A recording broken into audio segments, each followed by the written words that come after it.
the promoter was like, I'll grab girls from all over Europe, fly them in, and we'll just do like a 2-week party trip. And we're like, fuck yeah, that sounds awesome. It was like during the summer, and it was just a fun thing we were going to do. We kind of like picked the girls beforehand. Even we had like a roster that we were going to, and what happened was I showed up 2 days late because I was actually like, running a seminar or something, or giving a talk, I think. And when I got there, we had this super dope, like Airbnb in the middle of Paris, like, close to Champs-Élysées, but all the bedrooms were taken. Like my buddy and the promoter each took a bedroom. The girls took like 2 different bedrooms, and I couldn't just like kick them all out. So I was like the loser with no bedroom. So that was the first problem. The second problem was I wanted to like play catch up. So I got too drunk the first night, and I ended up like trying to hook up with like the ugliest girl, who then like totally dissed me because I couldn't get it up. I was too whiskey dicked. And then she told like all the other girls what a loser I was. So I was just like, for the first 5 days of the trip, I didn't really know that had happened. I didn't know she told all the other girls, but later it came out. So I had no status because I had no bedroom. I was the thirsty idiot again. And it was just like, what the fuck? So luckily it was like a revolving, door of girls, like we said. So like some left, another one came, this other girl came, who I was like, okay, cool. New girl. I have a fresh shot with her.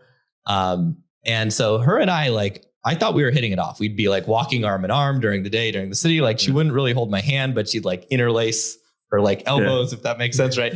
And then like the first night she was like, hey, will you come like cuddle with me? So I'm like, oh, I guess I'm in. Right. So we're like cuddling. I try to escalate, not getting anywhere, couldn't even kiss her. I was still kind of cock blocked with all the other girls because of the, bullshit I tried earlier. Yeah. So for the next week, I'm just like waiting every night, like maybe she'll be ready. Maybe she'll be ready. Maybe she'll be ready. And then the trip comes, she's not. And I assume it was like, oh, maybe, I don't know. I don't know why she's not interested. Maybe she's just like, she's interested, but she's slow. Yeah. So I invite her to come to LA like 2 months later. She shows up 3 days in, still the same bullshit cuddling.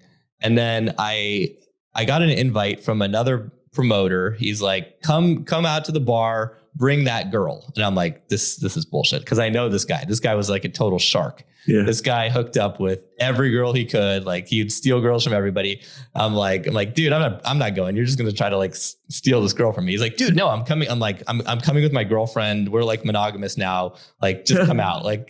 So against my better judgment, I go out and I'm like, there's no way this girl's going to like hook up with this guy because like she's such a good girl, right? So wait, you were still kind of in the phase of like figuring all this out. Yeah, this is all the figuring out phase, and you're just getting absolutely slammed consistently with like rejection after rejection, or like, oh man, this is brutal. Yeah. Dude, so this is probably this was like the worst part. So I go to the bathroom, I come out, he's making out with my girl and his girl. Literally within like, I'm gone for maybe 30 seconds. God. They're making out and my like jaw hit the ground. I'm like, that girl, there's no fucking way. She was like such a perfect angel. And I reverted back to like all my nice guy ways. They went home. They had a threesome. I was just like, what the fuck? Like what's again, like what the fuck is wrong with me? Dude. And so, and it was then that I realized that like, I didn't quite have the status of like, the problem was I was just kind of like pigeonholed with that group of guys. Like I had the lowest status of all the guys. Any girl who came into that scene quickly kind of figured that out because it's like these social hierarchies. And so I could kind of pick off like the bottom girls, but like I wasn't getting access. I wasn't succeeding with the hottest girls. That's when I realized like, all right, I gotta kind of start my own thing. Yeah. And I gotta like get out of this. I got to kill this nice guy shit once and for all. I got to stop like simping when it comes to these really hot girls. And so I basically like this, that was like summer of 2018. I love Europe, have family from Ukraine. So I was like, fuck it. I'm going to go to Eastern Europe and try to just like hang out there all summer, see what happens. I'll come back, whatever. It's kind of just like, I needed to like remove myself from that whole situation. Cause I just felt like shit. I didn't know what was wrong.